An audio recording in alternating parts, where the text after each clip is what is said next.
Nga Gjergj Zefi. Kryeministri Edi Rama ka zotruar prej vitesh artin e retorikës evropiane. Në samitin ndërkombëtare ai flet për demokraci liberale, integrim, transparencë dhe për Shqipërinë moderne, ndërsa në korridorit e pushtetit ndërton një model krejt tjetër, një shtet ku kapitali politik dhe ekonomik përqendrohet në duart e një elite të privilegjuar, të një oligarkie të frikshme. E tashmë duket qartë se kjo skem nuk kufizohet më vetëm tek klientët vendas të pushtetit. Shqipëria po projektohet gjithnjë e mahapur si një territor pritës për oligarkët e huaj që kërkojnë të mbijetojnë politikisht dhe financiarisht pas rënies së regjimeve që i krijuan. Takimi i Edi Ramës me Gelerdhia Zaj nuk ishte një takim teknik biznesi, ishte as një vizitë rutinë investitori, ishte një sinjal politik. Ishte fotografia e një aleance të heshtur mes një pushteti që kërkon para dhe influencë dhe një oligarku që kërkon territor të sigurt. Në Budapest Zaj nuk perceptohet thjesht si sipërmarrës, ai ishte një nga figurat simbol të sistemit ekonomik të ndërtuar nga Viktor Orban, një sistem ku biznesi privat ushqehej me fonde publike, ku kompanitë strategjike përfitonin privilegje politike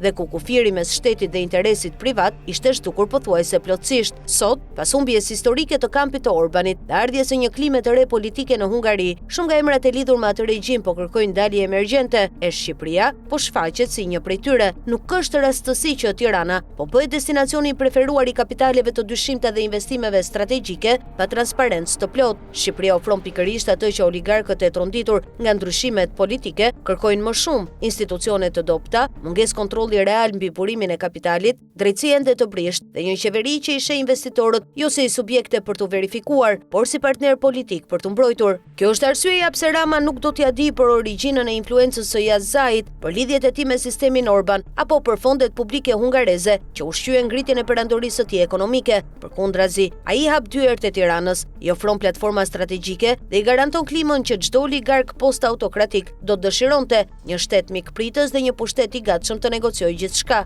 Kjo nuk ka të bëjë më me investime të huaja, ka të bëjë me eksportimin e një modeli të korruptuar pushteti nga një vend në tjetrin. Nëse modeli hungarez i shtetit oligarkik u ndëshkua politikisht në Budapest, pse po gjen terren të ri në brigjet shqiptare? Përgjigjja është e hidhur por e qartë, sepse Shqipëria po përdoret si zonë tranziti për interesa që në Europën qendrore ka nisur të hetohen. Sa më shumë afrohet momenti kur autoritetet e reja hungareze do të hapin dosjet financiare të viteve të fundit, aq më shumë bëhet urgjente për njerëzit e regjimit të vjetër të zhvendosin kapitalin, ndikimin dhe asetet në vende ku kontrolli institucional nuk ekziston. Shqipëria është perfekte për këtë operacion. Ironia është se Rama vazhdon të shfaqet në Bruksel si kampioni i reformave dhe i standardeve evropiane, ndërkohë që në terren po ndërton një model që i ngjan gjithnjë më shumë versionit ballkanik të sistemit Orban, një model ku politika kontrollon ekonominë, ku oligarkët bëjnë pjesë e arkitekturës së pushtetit dhe ku investimet strategjike përdoren për të konsoliduar rrjete influence që i mbijetojnë çdo debati demokratik. Kjo nuk është rruga drejt Europës, kjo është rruga drejt një republike hibride ku demokracia përdoret si dekor